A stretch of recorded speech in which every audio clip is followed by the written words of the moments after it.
My friends, before we start today's video, I simply want to take a moment to acknowledge the passing of a true visionary, someone who has brought his vision and the most complete idea of the Batman to the silver screen.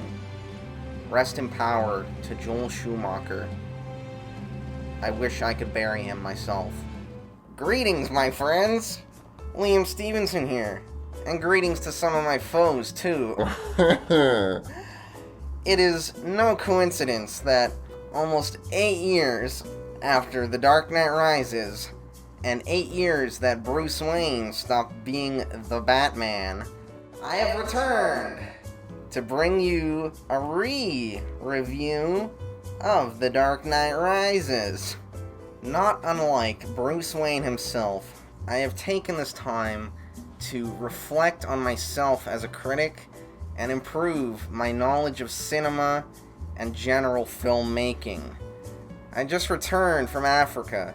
Beautiful country. I'll say that right away. After being accosted by some of the local youth, they had left me with only a return ticket flight home, which I had in my pockets. So, during the flight, the only selection of in-flight movies was The Dark Knight Rises, of course, in addition to Titanic. That's it. I flew with Air Greece, lots of turbulence on the flight, and no surprise to me personally, the company, or the airline rather, went under a day after I landed.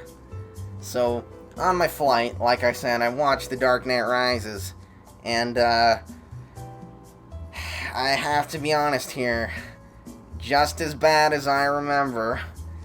Now, in my improvements in my knowledge of cinema, I picked up on some directorial techniques of Nolan's. Nolan is a master of subtle character building. Now, I didn't notice this at first, but he first introduced this theme in The Dark Knight. Now, the Joker is someone that, while watching the movie, you would think he's a pretty reliable guy. You know, he tells jokes, he's funny, he's the Joker. You know, you have no reason not to think, hey, you know, I would let him watch my kids, if you feel me. And, it's the moment in the dinner party scene when Maggie Gyllenhaal simply says to him, hey, stop what you're doing, you know, because he's trying to stab someone or something. And he says, hello, beautiful. This is the moment you know that he's truly a madman. Now, I never picked up on this before, but Joseph Gordon-Levitt's character, meant to be Robin, or his name was Robin, or I honestly can't even remember, he was figuratively robbing us of another movie that could have been a sequel. So just, in my opinion, brilliant filmmaking from Nolan, and I would like to see more of these subtle character techniques used in his films. Upon further reflection, Bane to me was not a great villain. You know, first time around I saw it, hated the voice. So I decided to focus on different aspects of his character. While I was in Africa, I underwent a rigorous workout regimen in which I ate simply a sardine and an apple a day for almost 6 weeks, and I discovered that I in fact did not get nearly as big as Bane in the movie. So at the very least, I have a newfound respect for Tom Hardy as an actor, if not Bane as a villain. Alfred, flawless character, always has been, always will be. But, once again, the movie is dragged down significantly by Talia al Ghul, played by the French girl. I don't feel the need to name her, personally. I do not respect her as an actress. And it was very surprising to me to see Liam Neeson on screen once again as her father, which You know, I thought Scarecrow's cameo was much more impactful. I've said my piece on that. I don't think I need to retread. And I understand that Nolan has a thing for open endings in his films, but, me personally, I like closure. Just thinking about Catwoman. Oh my god. Please, whoever plays the next Catwoman, just please be Catwoman. You know what I mean? Oh my god. Ah! The movie's runtime is just absolutely unbearable. It clocks in at almost 2 hours and 37 minutes, which, to me, is maybe an hour and 37 minutes too long. The perfect film